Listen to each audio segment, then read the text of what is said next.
नमस्कार साथियों, स्वागत है आप सभी का बातें बाजार की पर। स्वागत है आप सभी का अंकित इंस्पायर्स इंडिया के एक नए प्रयास बातें बाजार की पर। जी हां साथियों, ये स्टेटमेंट लंबा है, धीरे धीरे इसे हम शॉर्ट करते हुए आप सभी तक BBK तक ले आएंगे। जी हां, आपको 12 लगातार जो प्रयास कराए जा रहे हैं वो हैं बातें बाजार की के। आपके भीतर एक ऐसा प्रयास विकसित करने की कोशिश की जा रही है जिसके चलते आपकी अर्निंग्स कैसे बढ़े, आपकी अर्निंग्स कैसे शुरू हो, आप जो कमा रहे हैं उससे बचत के कैसे रास्ते विकसित करें, इन सब पर आप ठहर कर चर्चा कर सकते हैं।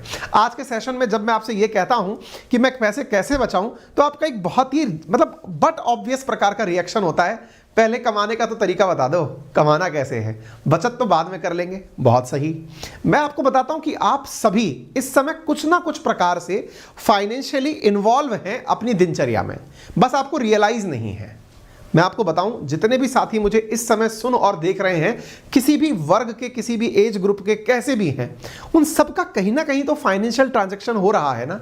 फाइनेंशियल ट्रांजैक्शन के नाम पर संभव है कि उनके पेरेंट्स उन्हें फिलहाल जब वो पढ़ रहे हैं तो उनके लिए कुछ खर्चा भेज रहे हो सकता है किसी को 5,000 रुपए महीने, किसी को 10,000 रुपए महीने, किसी को 2,500 रुपए महीने के नाम से ही सही, लेकिन उन्हें जेब खर्ची मिल रही हो। क्योंकि जब तक आप खुद के पैरों पर नहीं खड़े हैं, परिवार की जिम्मेदारी बनकर खड़े हैं, और परिवार की जिम्मेदारी में आपके लिए एक नियत धन उन्होंने निर्धारित कर रखा है। उसके बावजूद भी हमें यह लगता है कि जिस दिन मैं खुद से कमाऊंगा उसी दिन बचाऊंगा। भाई ये कैसी सोच है यार। मतलब ये तो बिल्कुल वैसी बात हो गई कि भाई मैं जिस दिन स्विमिंग पूल में उस दिन उतरूंगा जिस दिन मैं तैरना सीख जाऊंगा। मुसीबत यह है कि तैरना व्यक्ति पानी में गिरकर ही सीखता है या पानी में घुसकर ही सीखता है। अब हमारी ये जो सोच है ना कि मैं स्विमिंग सीख करके ही तालाब में उतरूंगा, ये तब तक संभव नहीं है जब तक हम पानी का स्नान कर कर डूबकर ना करें। अब आप अपने आप को कहां रखते हैं, विचार करिए कि मैं सेविंग तभी करूंगा जिस दिन मैं खुद कमाना शुरू करूंगा। और मैं आपको क्या रियलाइज करा रहा हूं, क्योंकि मुझे मेरी ऑडियंस के बारे में पता है, ये वो ऑडियंस है जिसके पास में कहीं ना कहीं से फाइनेंशियल ट्रांजैक्शंस हो रहे हैं। फाइनेंशियल ट्रांजैक्शंस के नाम पर घर वालों की जो मंथली आ रही है वो हो सकती है। कुछ बच्चे आप में से ऐसा हो सकते हैं जो बहुत ही नॉमिनल कोशिशें करके अपने लिए कुछ अर्न कर रहे हो सकता है आप में से कुछ बच्चे ऐसे हों जो पार्ट टाइम ट्यूशन पढ़ाने जाते हो सकता है कोई कहीं कंटेंट का काम कर रहे हो सकता है घर वालों के किसी बिजनेस में हाथ बटा रहे हो सकता है कि वो अखबार डालने जाते हो सकता है दुकान पर किसी वेंडर का काम करते हो, कुछ भी संभव है। यानी कि मैं फिर आपको ये रियलाइज करा दूं, सबसे पहले आपको अपने ऊपर ये विश्वास हो कि हां मेरे तक पैसा आता तो है। आप संभव ही नहीं है। और अगर आप अचानक ये बोलते हैं गुरुजी एक पैसे से भी मेरी मुलाकात नहीं है, मैं समझ नहीं पाता, मेरे पास आता ही नहीं है पैसा दो, तो मैं आपकी इस बात को सुनने से पहले ही खंडित कर देता हूं, गलत डिक्लेयर कर सकता हूं। क्योंकि अभी आप जिस भी मोबाइल पर मुझे सुन रहे हैं वो किसी भी कंडीशन में 5,000 रुपए से कम का नहीं है, और आप जितना भी रिचार्ज डाला रहे हैं वो 200 रुपए माह से कम का नहीं है। यह प्रमाण है इस बात का, क्योंकि मैं आपको जो ज्ञान दे रहा हूं वो आपको ऑनलाइन मिल रहा है, डेटा खर्च करके मिल रहा है, यानी इसकी भी आपने एक पेमेंट की है। मैं आपको यही रियलाइज करा रहा हूं, और अगर आपको यह रियलाइजेशन है तो निश्चित ही आपको अपनी हैबिट में ये जो सेविंग शब्द है ना, इसको डालना पड़ेगा। सेविंग जितनी है उसको कैसे आगे बढ़ाना है, उस सेविंग को इन्वेस्ट कहां करना है, यह काम तो बातें बाजार की करेगी आने वाले टाइम पर। आपको जो आपकी सेविंग्स हैं, चाहे फिर वो 100 रुपए की हैं, चाहे वो 200, 500, 1000, 2000, 10,000, 15, 20 लाख जितनी भी है, उनको कैसे बड़ा बनाएं, वो तो इस चैनल का उद्देश्य है। लेकिन फिलहाल मैं आपके दिमाग में ये तो विकसित कर दूं कि आप भी सेविंग के लिए एलिजिबल हैं। और अगर आप एलिजिबल हैं तो बड़ा सवाल मैं अपने दिमाग में उन साथियों को रखकर सिद्ध कर रहा हूं जिन्होंने अभी कमाना शुरू नहीं किया, वो भी सेविंग शुरू कर सकते हैं। अब आप पूछेंगे सर क्या बात कर रहे हो, कैसे संभव है ये?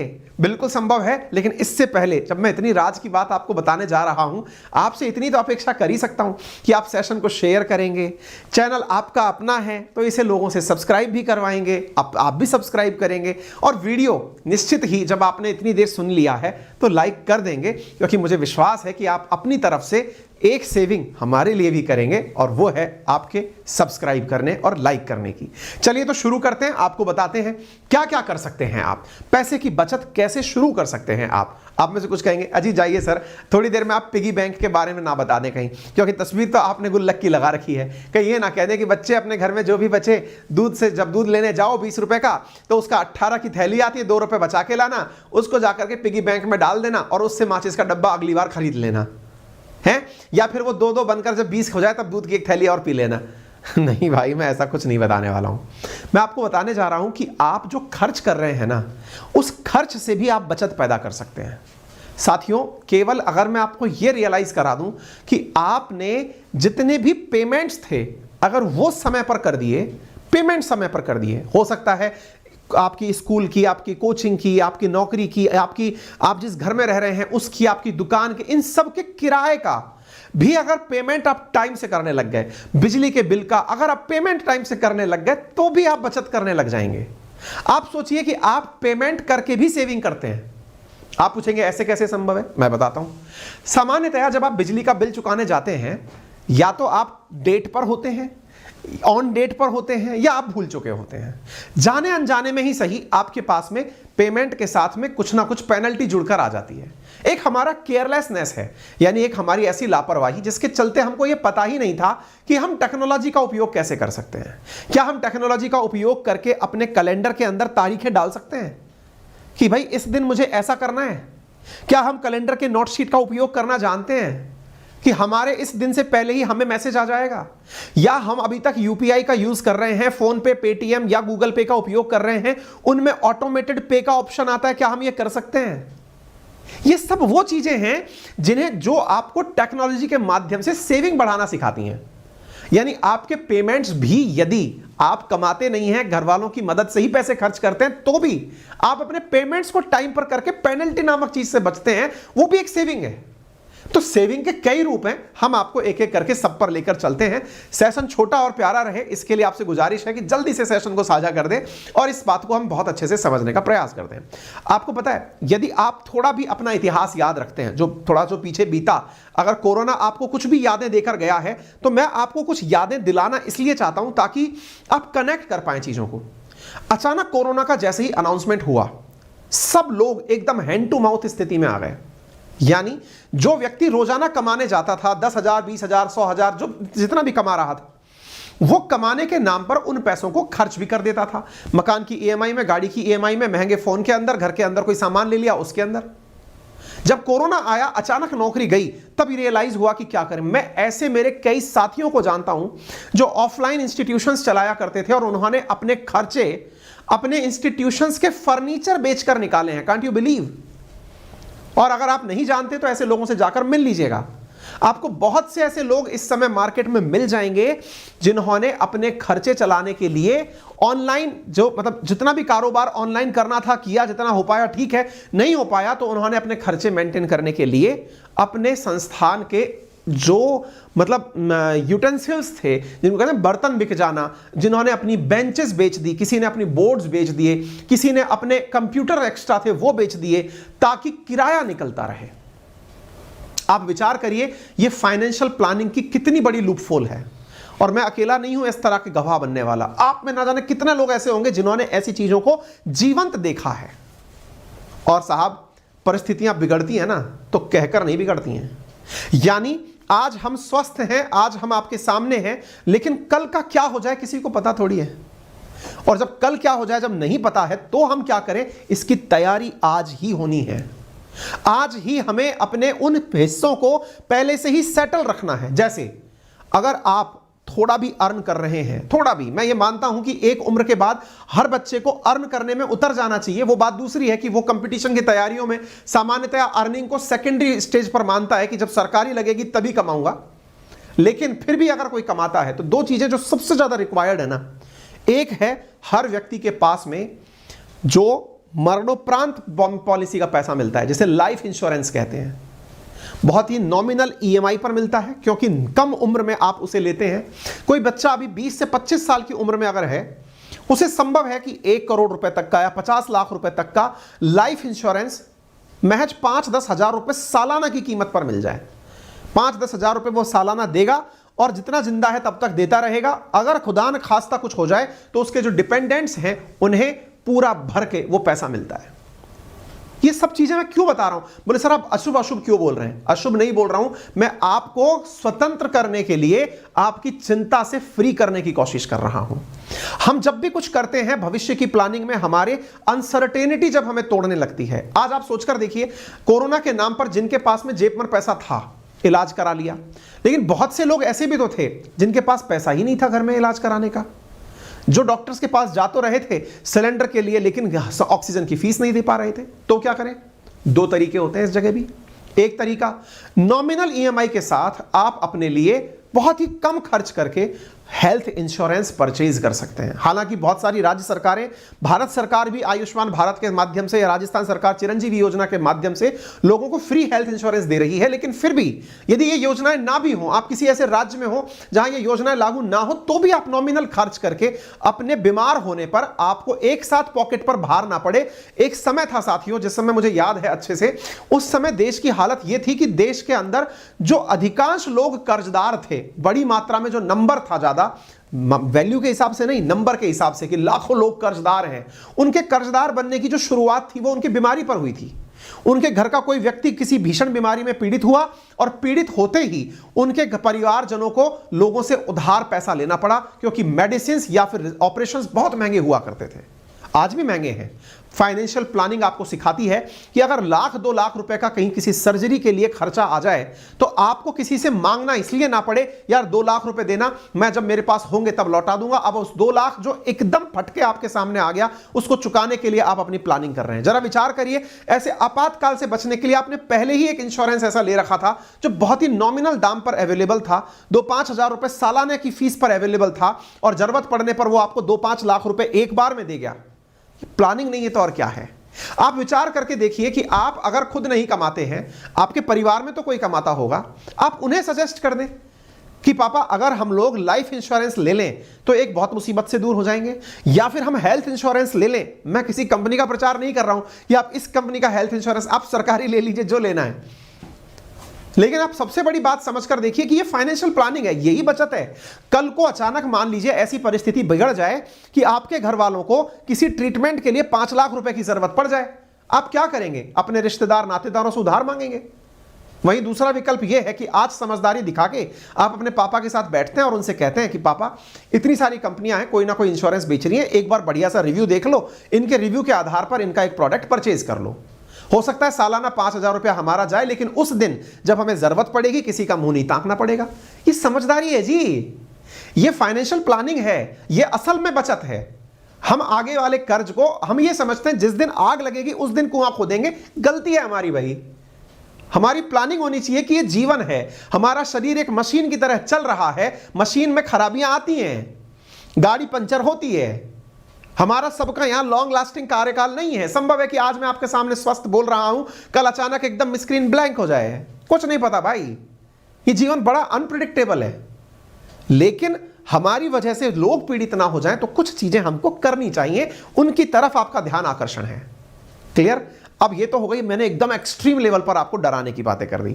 अब उस डर से थोड़ा बाहर निकलते हैं, क्योंकि हो सकता है सब में आप में से कुछ लोग कहें भाई साहब डर से बाहर निकालो, अभी पढ़ने लिखने तो नहीं तो हम पता चले आज इसी नेपथ्य में चले गए।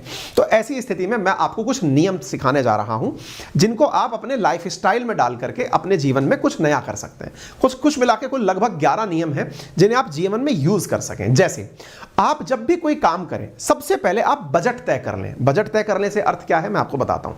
उदाहरण के लिए आपको आज ये पता है कि मैंने, देखिए आपको याद होगा, अगेन मैं आज इस बारे में पोल करा के पूछ सकता हूं, आप मुझे कमेंट बॉक्स के अंदर, और अगर हमारी टेक्निकल टीम लाइव हो तो उनसे निवेदन है कि वो पोल पर पूछें कि आप में से कितने लोग ऐसे हैं जो पेन पेपर पर आज भी अपना हिसाब लिखते हैं। टीम केवल यस और नो में यह पूछ सकती है कि क्या आप अपना हिसाब, चाहे आप स्टूडेंट हैं, मैं अगेन बोल रहा हूं, चाहे आप स्टूडेंट हैं, क्या आप अपना पेन पेपर पर हिसाब लिखते हैं? यस और नो में पोल पर पार्टिसिपेट कर दीजिए। झूठ मत बोलना, क्योंकि यह झूठ आपका अपने आप से होगा। यानी कि अगर आपने रोज एक चाय भी पी है तो क्या वो लिखी है? पता है आपको इस तरह के हिसाब से क्या फायदा होता है? अगेन बचत होती है। आप पूछेंगे क्या बात कर रहे हो सर, इसमें कैसी बचत होती है? इसमें कैसी बचत होती है?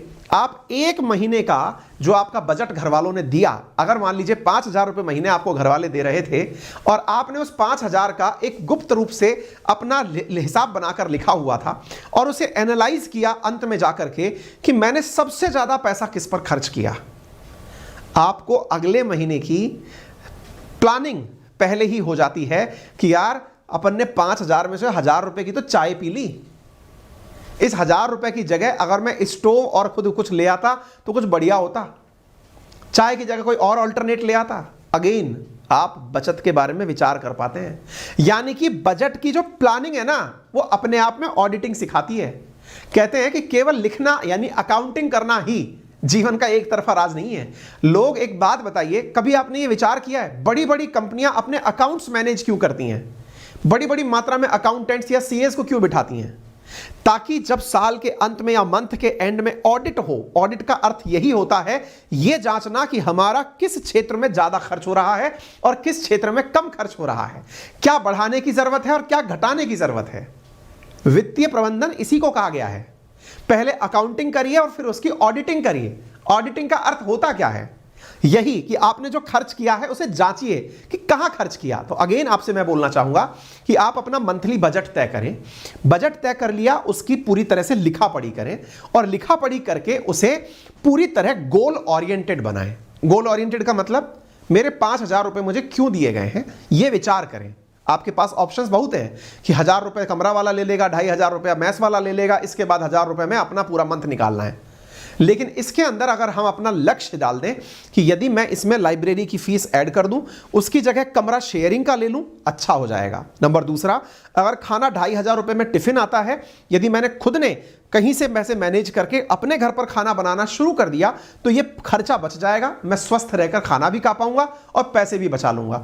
ये जो तरीके हैं ना, ये आप लोगों को खुद से ओरिएंट करने होंगे, यानी अपने लिए गोल आपको खुद से निर्धारित करने होंगे। आपको किसी प्रकार की पेनल्टी ना लगे, इसलिए अपने पेमेंट्स को ऑटोमेट करना चाहिए। यानी कि मेरा मंथ होते ही अगर कहीं पर पैसा जाना है तो उसमें पेनल्टी ना लगे। पेनल्टी ना लगे, अगर मैंने टेक्नोलॉजी का उपयोग कर लिया तो भी फायदा हो जाएगा। एक बहुत बड़ी चीज मैं उन लोगों के लिए बताना चाहता हूं, और विशेष रूप से मेरी ऑडियंस इस बात को इसलिए भी सुने, यदि मेरी ऑडियंस 20 से 25 साल के बीच में है तो वो अपने पेरेंट्स को भी ये सलाह दे सकते हैं। और सलाह देना गलत बात नहीं है। संभव है कि आपके पेरेंट्स फिलहाल के लिए रिएक्ट कर दें कि यार ये हमको ज्ञान क्या दे रहे हो। आप एक बार के लिए जब ठंडे दिमाग से उन्हें बताएंगे कि पापा मैं मेरी पढ़ाई भी ठीक ठाक तरीके से कर रहा हूं, लेकिन आपको एक सलाह समझदारी की क्यों दे रहा हूं, क्योंकि किसी सही आदमी ने कहा है। आप उन्हें सलाह दें कि आपकी कमाई चाहे जितनी भी हो रही हो, उस कमाई के अंदर एक आरडी करा लें आप। अब ये आरडी बहुत से लोग जानते हैं और बहुत से लोग बिल्कुल भी नहीं जानते हैं। ये होता है रिकरिंग डिपॉजिट। रिकरिंग का मतलब होता है जिसकी पुनरावृत्ति होती हो, जो बार बार हो सकता हो। उदाहरण के लिए आप 5,000 रुपए की मान लीजिए कमाई करते हैं, अगर आप उसमें से 1,000 रुपए फिक्स कर लें कि मुझे तो ये बैंक में हर महीने डालने ही हैं, और इसके लिए मैंने बैंक वालों से कह रखा है कि 15 तारीख को मेरे अकाउंट से ऑटोमेटेड 1,000 रुपए काट लेना।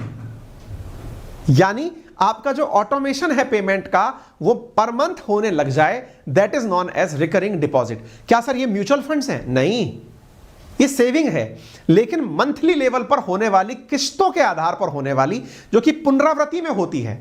एफडी का तो क्या होता है, एक बार करा दी। आरडी का क्या होता है, हर महीने आपके अकाउंट से कटते जा रही है। इसका फायदा पता है क्या होता है? आपने 1,000 रुपए की भले ही बचत की हो, लेकिन जब 12 महीने पूरे होते हैं ना, तो एक साथ 12,000 आपको मिलते हैं। आप उसका कोई भी बड़ा प्लान कर सकते हैं। यदि आप 1,00,000 रुपए कमाते हैं, 10,000 रुपए की आरडी करते हैं, तो 1,25,00,000 रुपए आपको एक बार में मिलते हैं। हो सकता है आप उसका किसी जगह डाउन पेमेंट करके नई कार खरीद लें। यदि आप 5,00,000 रुपए कमाते हैं, यदि आपने 20% यानी 1,00,000 रुपए की आरडी करा ली, 12,00,000 रुपए विद इंटरेस्ट 12,00,000 और समथिंग आपको मिलेगा। आप किसी घर का डाउन पेमेंट करके एक बार में घर को खरीद सकते हैं। यह आरडी इतनी कारगर चीज है। हम लोग सामान्यतया अपनी सेविंग्स के अंदर इन चीजों को कंसीडर नहीं करते, करनी चाहिए। इसी प्रकार से आप यदि म्यूचुअल फंड्स में इन्वेस्ट करते हैं, ये म्यूचुअल फंड्स क्या होते हैं, कैसे होते हैं, इसके अंदर भी हम आपको विस्तार में चर्चा करेंगे। लेकिन यदि आप थोड़ा भी अर्न करते हैं, अपने घर वालों को सलाह देने की स्थिति में हैं, तो उन्हें आप सिस्टमैटिक इन्वेस्टमेंट प्लान्स के बारे में बता सकते हैं। भविष्य में मैं भी आप लोगों को इनके बारे में चर्चाएं दूंगा, चर्चा आगे भी करेंगे हम। क्लियर? इसी के साथ साथ आप ये भी ध्यान रखें, समटाइम्स आप में से कुछ लोग ऐसे हैं जिन्हें ये पता है कि मेरी कमाई का इतना हिस्सा कभी काम में नहीं आएगा, मतलब मैंने कमाया इतना तो बचेगा ही बचेगा। यदि आपके पेरेंट्स या आप खुद इस स्थिति में हैं कि उन्हें पता है कि मेरी लाख रुपए की सैलरी के अंदर 10,000 रुपए महीने तो कोई भी मुझसे नहीं लेने वाला, ये तो बचेगा ही बचेगा, तो उसे फिर लॉन्ग टर्म इन्वेस्टमेंट में डाल दीजिए, प्रोविडेंट फंड्स में डाल दीजिए। ये सुरक्षित है, भविष्य निधि है, जिनका एक पर्टिकुलर लॉक इन पीरियड है। इन पर विचार मत करिए, अभी डाल दीजिए, ताकि आप जब कभी रिटायर या बच्चे की पढ़ाई के समय या बच्चे की शादी के समय आपको जरूरत पड़े तो वो पैसा आप निकाल सकें। ये बहुत सीख वाली बातें हैं, समटाइम्स हमें पता भी होती हैं, लेकिन बार बार इसलिए बताई जाती हैं क्योंकि यदि मैं भूल रहा होता हूं कि मुझे कब यह काम करना था, तो इस प्रकार के सेशंस मुझे वापस उस जगह ले आते हैं। ऐसा नहीं है कि आपको इनके बारे में अवेयरनेस नहीं है। ये वही वाली बात है, आपने किसी क्लास में एडमिशन लिया और आपने एडमिशन लिया तो आपको पता है कि भाई पढ़ना है, इसीलिए तो एडमिशन लिया है, लेकिन फिर भी घर वाले हमें क्यों टोकते हैं, अरे पढ़ ले रे, अरे लाली पढ़ ले। ये क्यों बोलते हैं हमको बार बार? भाई वो इसलिए बोलते हैं क्योंकि पता तो था हमने पढ़ने के लिए एडमिशन लिया था, लेकिन हम इतना व्यस्त हो गए अन्य कामों में कि हम पढ़ना भूल गए कि पढ़ना भी है।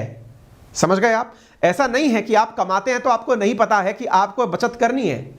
मुसीबत यह है कि हम अपनी व्यस्तताओं में इतने फंस जाते हैं कि कोई अचानक हमें सतर्क कर दे कि हाँ भाई सेविंग करनी है, आप अचानक अरे हाँ यार सेविंग करनी है, मैं वो काम कर रहा हूं।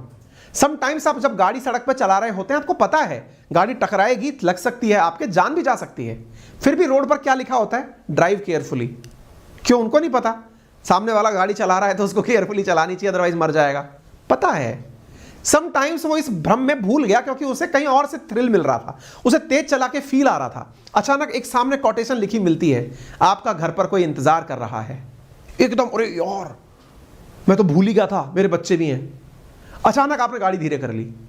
यानी हमारे सेशंस कुछ उस तरह के हैं, आप कमाते हैं, आपको पता है कि बचत क्यों जरूरी है, लेकिन उसके बावजूद भी अगर ये सेशन आपको दिख गया कि यार सर ने बोला तो था यार ये करना है, तो वो कर लेते हैं। क्लियर? तो आप इस तरह से इसको रेमेडी के रूप में यूज लें तो ज्यादा अच्छा होगा।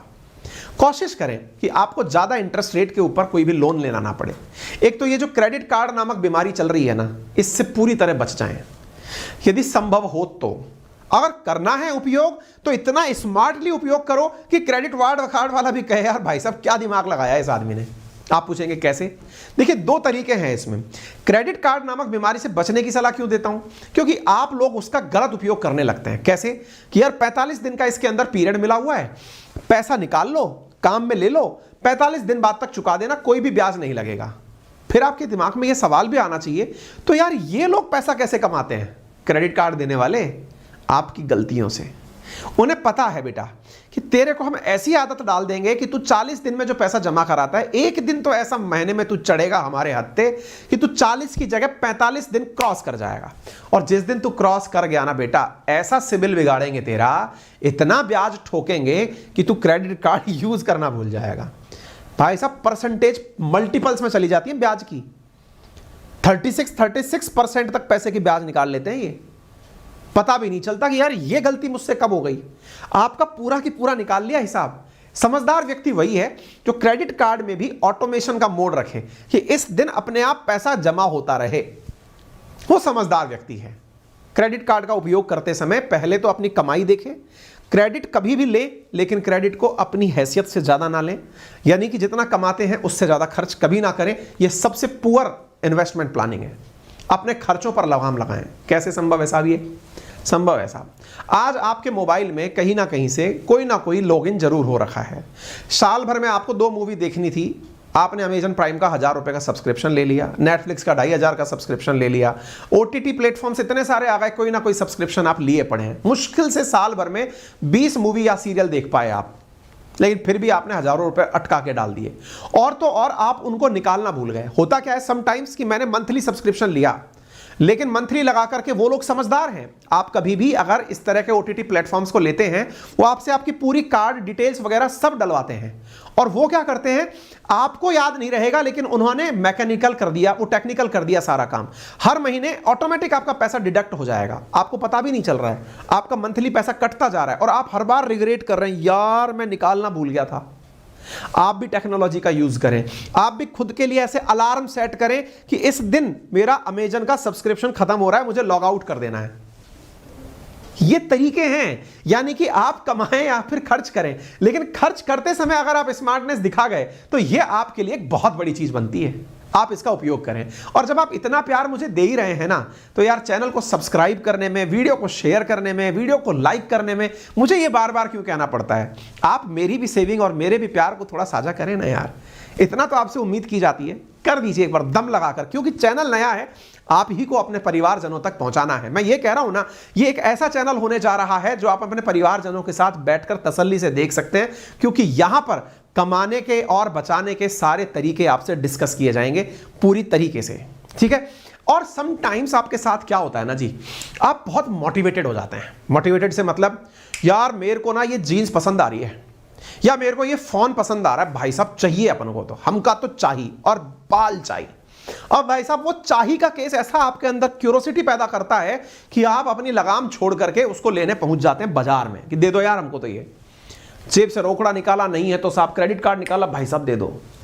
ये जो एकदम आने वाला जो झटका है ना आपके, क्राइम की भाषा में ये सबसे खतरनाक चीज है। जब क्राइम्स की बात की जाती है ना, तो कहा जाता है कि crime spur of the moment होता है।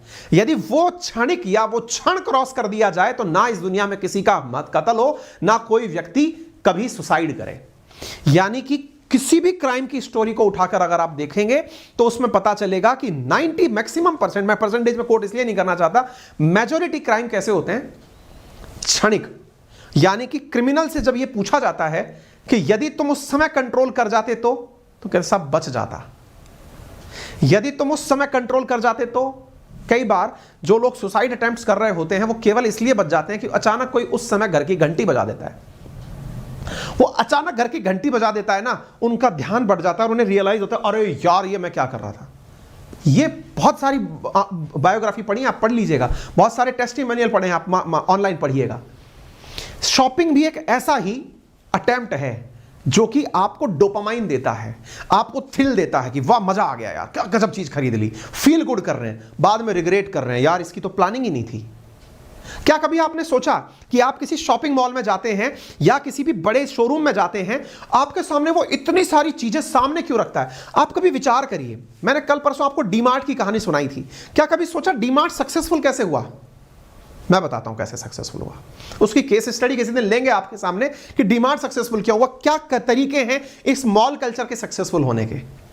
इनका तरीका है कि जब आप किसी किराने की दुकान पर सामान खरीदने जाते हैं, आप उससे कहते हैं भैया 1 किलो चीनी देना, 1 किलो चावल देना। आप 1 किलो चीनी 1 किलो चावल बोलकर सामान खरीद कर ले आते हैं। लेकिन जब भी आप किसी शॉपिंग मॉल में एंट्री करते हैं, वो आपके सामने दिखाता है 1600 रुपए को काट करके 1000 रुपए। टेम्पटेशन जगा, आपको लगा आहा खर्च नहीं, मैं तो बचत कर रहा हूं, और जब आ ही गया हूं तो मैं 100 का माल क्यों खरीदूं, मैं तो 500 का खरीदता हूं। इसलिए ये लोग जब बिल बना के देते हैं, आपको नीचे लिख कर देते हैं नेट सेविंग। सोचिए कि इन्होंने आपकी जेब से पैसे खर्च करा लिए, आपकी प्लानिंग से ज्यादा पैसा खर्च कराने के बावजूद भी आपका बिल उठाकर नीचे देखें, वहां लिख कर देता है नेट सेविंग इतना रुपया। आप माथा पकड़ लेते हो, अरे यार मैं कितना इंटेलिजेंट हो गया, मैंने कितना पैसा बचा लिया। आप घर वालों को कह रहे हो अरे फलानी जाके जैसे जाके सामान लेना, अरे उस जगह जाके सामान लेना, बोले क्या, बोले इतना पैसा बचता है। अबे मूर्ख, खर्चा तेरे को 1000 करना था, तू 5000 करके आ गया, उसको कहां से एडजस्ट करेगा? उसने तेरे सामने डिस्प्ले में घुसते ही कई तरह के चिप्स, कई तरह के बिस्किट, कई तरह की नमकीनें लगा रखी हैं। आते जाते आप तो इतने अमीर हो जाते हैं, 5 पैकेट ये ले ले, 10 पैकेट ये ले ले, ये नमकीन रख ले, ये ले ले। उसको पता है भाई, क्योंकि जीभ लपलपाती है, स्वाद चढ़ने लगता है, खाने पीने के आइटम वो काउंटर के सामने रखता है। आपका दिमाग टेम्पटेशन में कंट्रोल नहीं कर पाता है, आप धड़ाधड़ रख लेते हैं, अरे ये भी दे दे, ये भी दे दे, ये भी दे दे। बेवकूफ नहीं है वो, आपकी मानसिकता को रीड कर चुके हैं। इस मानसिकता से आपको बचना है। यदि आपको अत्यधिक आवश्यकता है, कोशिश करिए कि आवश्यकता को 1 महीने का इंतजार कराएं। 1 महीने में आपको ना तो वो ट्रेंड चला जाएगा और ना ही बिना 1 महीने पहले आप किसी कपड़े के बिना नग्न घूमेंगे। अगर आप 1 महीना कंट्रोल कर गए, आपको अचानक रियलाइज हो जाएगा कि क्या वाकई में जरूरत थी। बस भावनाओं को पकड़ना ही मार्केटिंग का सबसे बड़ा तरीका है। यानी 30 डे इंतजार का नियम अपना लें कि मुझे 30 दिन तक इंतजार करना है। मुझे अचानक फोन की जरूरत याद आई, यार फोन लेना चाहिए यार, देखा कितना जबरदस्त फोन है। कभी भी आप देखिएगा, अमेजन, फ्लिपकार्ट की वेबसाइट पर जाएंगे, आपको डिस्प्ले ऐसा दिखाएंगे इतना पैसा बच रहा है। अरे मेरी जेब से जा रहा है यार, तू बता रहा है बच रहा है, कहां से बच रहा है? पहाड़ खोद के दे रहा है पैसा, मेरी जेब का पैसा है भाई। मुझे दिखा क्यों रहा है बच रहा है? प्रेजेंटेशन का तरीका देखिए। तो 30 डे इंतजार करिए। मार्केटिंग के अंदर keep calm and save money is the concept. यदि आपने मार्केट में जाने से पहले यदि ये दिमाग में रख लिया तो आप बच जाएंगे। दूसरी सबसे इंपॉर्टेंट 11 नियम है, उनमें अभी कौन सा नियम है मुझे याद नहीं है, सीक्वेंस में चल रहे हैं। सोच विचार कर आप उधार लें। सोच विचार कर उधार का मतलब समझते हैं? इसका मतलब यह है कि यदि आपको जरूरत है कि मुझे पैसे की सख्त जरूरत आ पड़ी है, आप उसके सारे प्लस माइनस विचार करिए कि क्या मैं इस पैसे को लेने के बाद चुकाने की स्थिति में रहूंगा, क्या मैंने चुकाने के लिए अपने अगले बार के हिसाब को कंपेयर कर पाऊंगा। देखिए, आपातकालिक परिस्थिति के अंदर सारी चीजें माफ हैं। अचानक आपके घर में कोई ट्रेजेडी हो गई, आपको सेहत का नुकसान हो गया, घर में नुकसान हो गया, तब उधार लेना समझ में आता है। लेकिन मुझे उधार लेना, यार सुन भाई, मेरे को ना यार जयपुर जाना है, या फिर मेरे को ना घूमने के लिए यार साउथ नॉर्थ जाना है, साउथ जाना है, यार मेरे को पैसे दे दे यार। भाई तेरे लग्जरी को कंट्रोल कर ले यार। घूमना अर्जेंसी है क्या तेरी? जब हो जाए तब चला जाना। बहुत सारे लोग हमारे देश में ऐसे हैं, घूमना का शौक निभाना है लेकिन कर्जा लेके निभाना है। समझदारी नहीं है जनाब। और अगर है ना तो इसके अंदर तरीका बदल दीजिए। अगर आप एसी से जा रहे हैं तो स्लीपर से चले जाइए। अगर आप 5 स्टार में रुक रहे हैं तो आप किसी बजट होटल में रुक जाइए। आप बजट होटल में रुकने की हैसियत रखते हैं, आपको पैसे बचाने हैं, कहीं हॉस्टल में रुक जाइए, किसी धर्मशाला में रुक जाइए। अगर घूमने की इतनी ही तलब मच रही है तो लग्जरी को ना उधार में ना जिए। अगर आपको कभी यह लगता है कि यार अपन को ना भाई घूमने जाना है, तो घूमने जाने पे फोकस होना चाहिए। फिर इस पर नहीं, जाऊंगा फ्लाइट से रुकूंगा, 5 स्टार में खाऊंगा भाई साहब बढ़िया माल, तब जाकर घूमूंगा। इसका मतलब आप घूमने थोड़ी जा रहे हैं, विलासिता करने जा रहे हैं। विलासिता के पैसे हैं तो जाइए ना। किसी से लाख रुपया उधार लेकर मैं गोवा घूमने जाऊं तो ये बेवकूफी है भाई। मुझे घूमने जाना है, जाओ ना आराम से, 500 रुपए का टिकट, देश में कहीं से भी बैठ जाओ, आपको स्लीपर उसका जर्नल का मिल जाएगा। जर्नल बोगी में बैठकर आप गोवा पहुंचिए आराम से। रेलवे स्टेशन या कहीं पर भी आपको जगह ऐसी मिल जाएगी जहां रहने का खर्चा आप मुश्किल से 1000 रुपए में, क्या 5000 रुपए के अंदर पूरा 15 दिन रह लीजिए। बढ़िया व्यवस्था है, खूब सारी जगह, बहुत सारे चैरिटेबल ट्रस्ट है। रहिए, घूमिए फिरिए, वो कोई ना कोई आपको खाना भी खिला देगा। आप आराम से 10,000 रुपए में पूरा गोवा घूम के आ जाएंगे। लेकिन मैं तो फ्लाइट से जाएगा। तो भाई इसका मतलब ये हुआ कि आप खर्चा किसी और का कर रहे हैं और फिर उसको चुकाने के लिए जिंदगी बिता रहे हैं। ये समझदारी नहीं है। इसलिए उधार सोच समझ कर लें। एक प्रॉपर रणनीति बनाएं कि मैं कैसे इस काम को करने वाला हूं, ठीक है। और अपने आप को चैलेंज करते रहें सेविंग के नाम पर। कैसे? सेविंग के लिए अपने आप को चैलेंज ऐसे करें कि यदि मैंने लास्ट मंथ 10% की अपनी सेविंग की थी तो इस बार 20% की सेविंग करूंगा, अगली बार 30 की करूंगा। सेविंग को आप प्रमोट करें, अपने आप को चैलेंज करते रहें और अपने पैसे की पूरी तरह हिफाजत करें। पैसे की हिफाजत के लिए जितने भी प्रकार के बीमा है, जबरदस्ती का बीमा नहीं। पता चल रहा है कि फोन का बीमा भी ले लिया, चलो वो आपके नजरिए में ठीक हो सकता है, लेकिन बीमा के नाम पर ये नहीं कि साहब इसका सिस्टमेटिक इन्वेस्टमेंट प्लान है, अभी बचा लो, बाद में इकट्ठा पैसा इतना। बस दो बीमा हो गए बहुत। मर जाए तो घर वालों को कुछ मिल जाए, बीमार हो जाए तो हमको कुछ मिल जाए, इतना ही बहुत है भाई। उसके बाद हम कहीं और लगा लेंगे। तो सुरक्षा के ऊपर पूर्ण फोकस करें। मुझे पूर्ण उम्मीद है कि आप सबने इतना पेशेंस के साथ मुझे सुना है तो अपना प्यार देने में कोई कोताही नहीं बरतेंगे। इसीलिए आप सभी का thank you for watching BBK बातें बाजार की। और अपने सेशन को इसी तरह प्यार देने के लिए तहे दिल से धन्यवाद। सेशन को लाइक एंड शेयर करना बिल्कुल भी ना भूलें। चैनल को सब्सक्राइब करें और अपनी राय कमेंट बॉक्स में हमें जरूर बताएं कि आपको हमारा यह प्रयास कैसा लग रहा है, क्योंकि आपके ही मोटिवेशन से इस कार्य को शुरू किया गया है। बहुत बहुत धन्यवाद। अपना ख्याल रखें। अंकित इंस्पायर इंडिया के परिवारजन अब BBK के परिवारजन बनने जा रहे हैं, उसका तहे दिल से धन्यवाद। अपने सभी साथियों को जो फाइनेंशियल प्लानिंग की चर्चा करना चाहते हैं उन्हें आज जोड़ें और हमें बताएं कि आप कौन सी और चीज़ हमसे सुनना चाहते हैं। हमें अपनी राय ही जरूर भेजें। धन्यवाद।